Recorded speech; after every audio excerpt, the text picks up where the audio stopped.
ఈ ఎండాకాలంలో ఒంట్లో వేడిని తగ్గించడం కోసం పెసరపప్పు సగ్గుబియ్యం పాయసం ఒకసారి ఇలా ట్రై చేయండి. చాలా టేస్టీగా ఉంటుందండి. అరకప్పు సగ్గుబియ్యం 1 అవర్ ముందే నానపెట్టుకోవాలండి.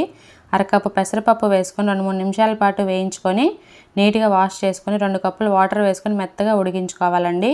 కావాలనుకుంటే కుక్కర్లో అయినా వేసి ఉడికించుకోవచ్చు.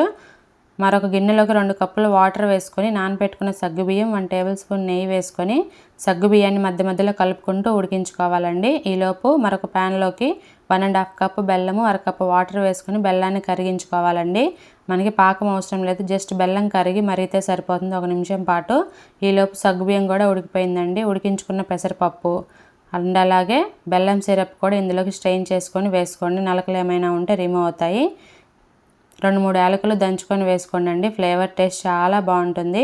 డ్రై ఫ్రూట్స్ కూడా జీడిపప్పు, బాదము, ద్రాక్ష వేయించుకొని ఈ పాయసంలోకి యాడ్ చేసుకోండి.